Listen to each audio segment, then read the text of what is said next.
welcome back, ladies and gentlemen. Today we have a lot to do here in episode 2 of our 150 dupe challenge. We're currently giving the dupes an opportunity to do some of the stuff that's been on the backlog, like filling up all the storage bins. There is something to be said about having 8 dupes in cycle 16 that really goes a long way for your dupe labor needs. I think we're going to start off by putting a nice little kitchen here, and then we're probably going to expand up here and add some bathrooms. In the meantime, we're going to set up a ton of commands, and that way, anytime a dupe has nothing to do, they can go dig. I think that'll be a good start, sort of cleaning out the interior core of the base, but then we got to look to expanding down, probably right through this slime biome here. I want to find out what is in this neutronium patch. Plus, there's a couple more dust caps. That will help. We probably also need to start getting to ranching. We're running coal generators right now, which means we could use some hatches. Unfortunately, we don't have a lot to feed them right now. I'm hoping to get some more sedimentary rock out of some of these slime biomes. Here's some here, and that'll be good for making the regular hatches into stone hatches. We're also starting to dig up here. There's still some more clean water that we want to add to our tank. So we're going to dig a small little pathway through here, dig up through here, and hopefully it'll just drop all the way down. We don't have much room left in our tank, but I think this will be fine. Actually, I don't think it's going to be fine. I think we need to dig out a little bit more, and I think we'll put the wall, say, here.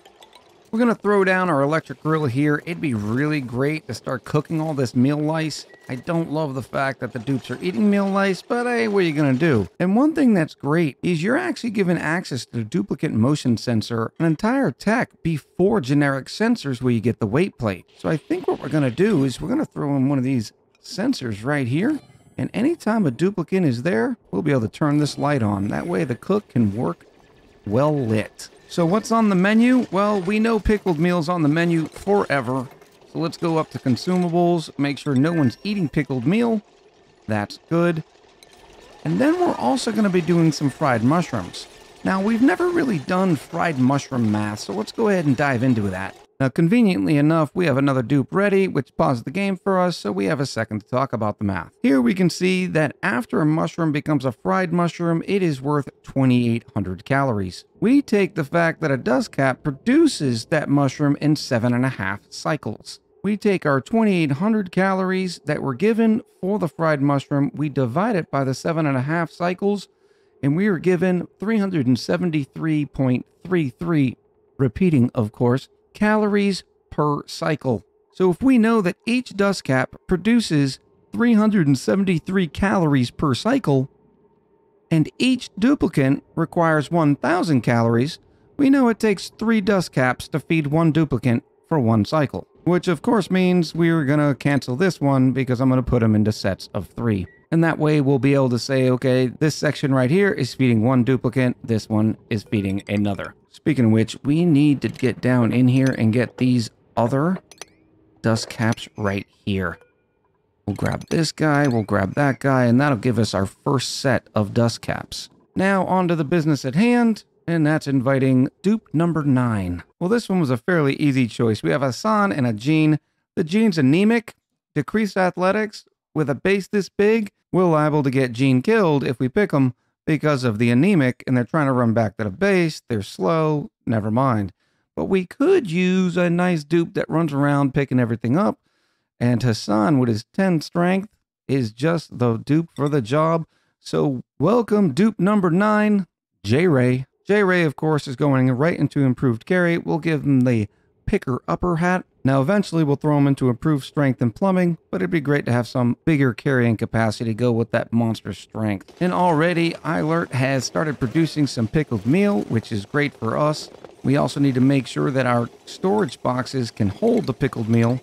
Now, eventually, we'll have some hugely complicated auto sweeper system feeding the electric grill, but something to keep in mind is we're probably going to need 8 to 12 electric grills to keep everyone fed. In fact, while we have the time, I think we're going to go ahead and start down the path to refrigeration. It'd be great to get this stuff refrigerated so that it lasts even longer.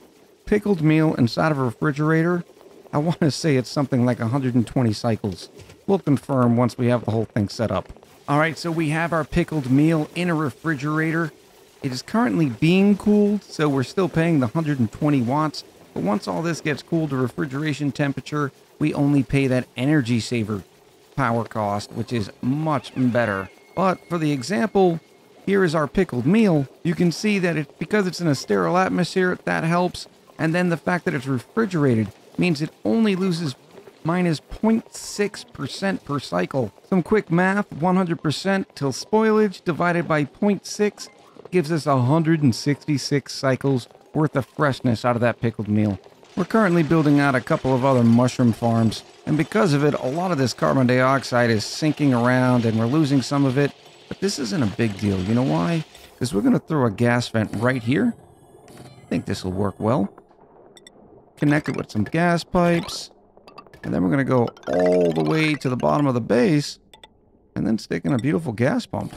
And the great thing about that system is it's only going to allow carbon dioxide to fill to this point, and then this gas vent will be overpressured, so no more carbon dioxide will fill into these farms. And before we knew it, dupe number 10 is here, and it's an obvious choice for Lindsay, who's going to go into ranching and supplying, and their only negative here is unempathetic. But instead of keeping Lindsay into ranching, I think I'm going to keep them into farming because of their green thumb. It'll help us get more seeds and all. Dupe number 10, Patrick Gordon. Let's get farming. Our 3 starter farms for the mushrooms are going really well. In fact, all this carbon dioxide has caused there to be no carbon dioxide at the bottom of our base, so we had to disable the gas pump. No big deal. We'll wait for some more to back up, and then we'll enable the gas pump and bring more carbon dioxide in. But now I'd like to set up some hatch ranches. And the great thing about ye old hatch is they have a livable range from minus 30 to 70. So we can probably put those in some of the hotter parts of this base. This is nice and chill, just the way we like it for all of our crops. This side, on the other hand, is a little warm. So I think we're actually going to start right over here, digging in through here. Not getting too far out of control, but maybe we'll put some insulated tiles if we come into something too hot. But we'll start our first ranch over here. Speaking of this side of the base, it looks like this whole area has been dug out, which gives us access to the pool, which means we can now drop this area here. So temporarily, we'll just add a ladder here, and then maybe go up like this. We did put a 2-tile high wall here. That way the water doesn't want to go this way, and it will be forced to go this way. In fact, we probably need to do this here too. I love it when a plan comes together, except, oh no, hurry up. I need to dig this out really quick. It looks like that 2-tile wall was just high enough. Now, when we're digging through our slime biomes, I think we're just going to wall it in like this. We'll get rid of all the slime available, and that way none of the polluted oxygen off-gassing from any of the water can come up, and then our deodorizers can take care of it at the other side. It'll be a little bit slower this way, but it'll also prevent us from putting 15 deodorizers in here and then moving that polluted water right now, because right now we don't have a place for it. And as soon as they get done with this area here, please don't get stuck. Oh, they're going to get stuck, aren't they?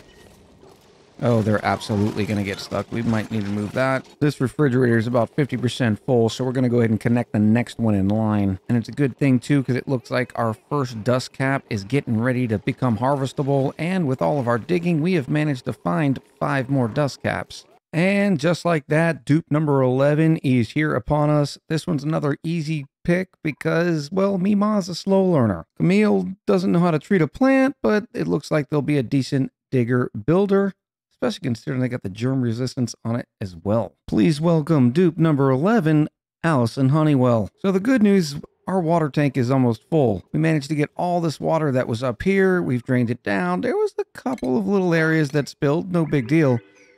And then we found more fresh water, which, hey, is great for us. The bad news is I'm still not seeing any geysers or vents up here. And as a reminder, we need the geysers and vents. We are going to start smashing through this slime biome up here. Here's our old friend, the cool steam vent down on the bottom left. The bad news here is there's a lot more space for it to fill in than we originally suspected. It's okay. It'll still manage to suffocate itself soon. Until then, hopefully it won't make too much of the area too hot. Another update is we've reached dupe number 11, so we need to add another oxygen diffuser. We'll add one right here in the middle, throw in another algae storage device here. Now we are sitting at 54 tons of algae, and we haven't even started ripping apart any slime biomes, so I'm feeling okay there. But it looks like we're definitely gonna have to end up taming that cool steam vent at a minimum. And once we get this dug through, which I think we're about ready here, we can go down here and have a look. We put the deodorizers there to capture any sort of polluted oxygen that's messing about. Truth be told, we can't get through everything on this geyser because it takes some tier 3 digging. So as soon as Miko, Allison, or John end up getting that 3rd skill point, we'll be ready to go, and they're getting close. All right, we have our first trap dupe of the colony. It is a Miko Nala, duplicate number 1. How they got in here, I don't have a clue. I'm guessing they were standing on top of this when Yango sort of dug this out and they fell. I don't know. This one doesn't look like it's going to be too big of a deal. They have plenty of calories, they have room on their bladder, and they're standing in oxygen. So we're not in immediate danger. Just to be sure, we'll make sure that we get a couple of these done relatively quickly. And thank goodness everyone is safe. It also helps that on cycle 25, we already have 11 dupes. And I suppose you caught me because we're going to end up expanding this water tank. The plan is we're going to get up here, drop this and this water all the way down. We're slowly starting to build little barriers everywhere to hopefully not make a huge mess, but you know how that goes. So Jack Died was getting ready to bore this out, and we've discovered another geyser. This one is a cool steam vent. Good news is it produces water. We can eventually tame it. Now the cool steam vent is not as good as some of the other water vents, but at least it's water. The bad news is it's going to make this area a little warm, especially considering it has a long time until it stifles itself. We are also slowly but steadily working our way over towards this granite and obsidian brick so we can figure out what's in here. And thanks to Miko Nala, we now have super duper hard digging. Interestingly enough, our main ladder rung is getting pretty tall, so it's about time we put some fire poles on this subject. And it looks like my wall system is not quite gonna cut it. We have some leaking here. And before I could fix that, we've got a pause because it's time to welcome dupe number 12. I was taking a serious look at this Abe here because of the operating, and we need to start looking at a mechatronics engineer, except for the fact that they're also building impaired. That's not going to work out, so I think we're going to take this Ruby.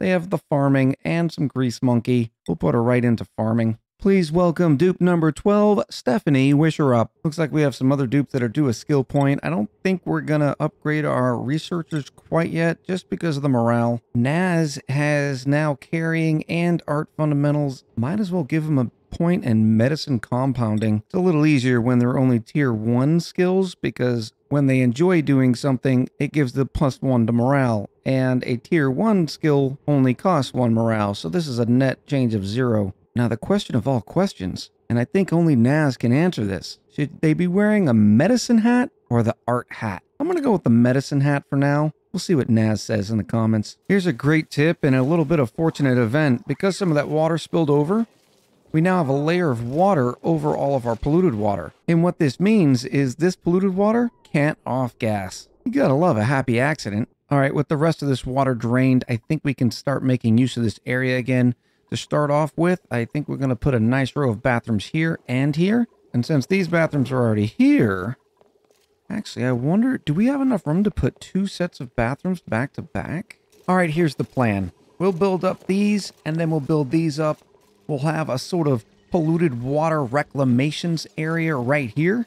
So to start off with, we'll be running 6 toilets and 6 sinks and 4 showers. And the concept's pretty easy. The clean water will come and fill these bottom row first, and then they'll head up here to fill up these. And the concept's pretty easy. We're going to have them all interconnected on the polluted water side. Just like this. And the clean water is going to come around and fill everything up like this. And the piping may look kind of confusing, but doing it this way allows all the polluted water just to run right through here and eventually end up right in this water sieve. And while I'm staring at this, I'm looking and realizing, you know what? We might need to go bigger. Ultimately, each shift is going to have 6 to 7 duplicates, which means it'd be preferable to have at least 7 lavatories. So we're just going to continue it on. And in this modification, it'll give us 9 sinks, 9 potties, and 6 showers. Now the plumbing, give me a second. This is going to be a little bit more complicated. All right, this might be a colossal disaster or a masterpiece. I'm not quite sure which one yet. I'll wait to explain it till it's all built out. But from my viewpoint right now, it looks like it's going to work nicer than my standard system. Remember how we have a doctor that doesn't really like to do doctoring?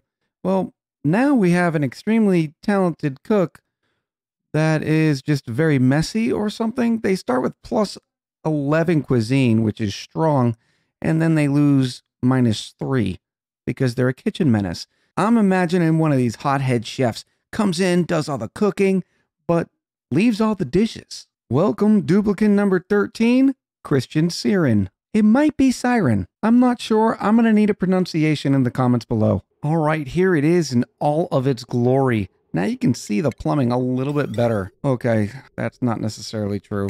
Let me go ahead and just bridge something on, and then I'll show you. All right, we have the water coming in. It's going to take a little bit to fill up all the input pipes, and the system's not going to work quite right until we disconnect it from the bridge, because the outflow needs to come from this direction. Some of the bathrooms are already working, so we can get rid of all the old outhouses and wash basins. Good riddance.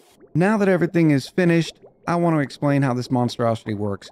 I want you to imagine how a real water system works. There's a clean water line and then a dirty water line. All 3 floors are connected to the clean water supply being provided out of these 3 water sieves. And as you can see, they're just about ready to be full. Once they are, when the polluted water is produced, it'll all exit through the sewer line. The polluted water will take the sewer line and go to this water sieve unless it's busy or full, then to this one, then to this one, and finally, if all 3 are full or busy, it'll exit to this tank. Any excess polluted water will come through the tank and then hit these beautiful thimble reeds.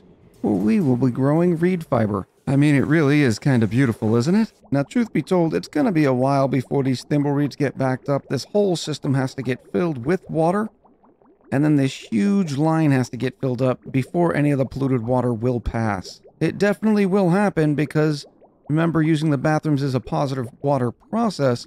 It's just going to take a little bit. And you might be wondering how we're running 3 sieves on the same power line. Well, we had to make some modifications there too. We've split the power grid into a south side of the base and a north side of the base. Now this is very temporary, but for now, I think it works perfect. The last thing that we want to do in this episode is see what this geyser is, so we're just going to go ahead and take a quick peek. Not before we're paused welcoming Dupe 14. Well, this isn't great. We have a Catalina and a Joshua. The Catalina's got better traits. I'd rather the Rancher and Suitwear, except they're a loud sleeper. And then we got to start worrying about separate special sleeping conditions for Catalina. Whereas Joshua is just a decorator. A good decorator, but they also have noodle arms. I suppose we can take Joshua, put him instantly into improved carry, and then they can do some of that business. Welcome Dupe number 14.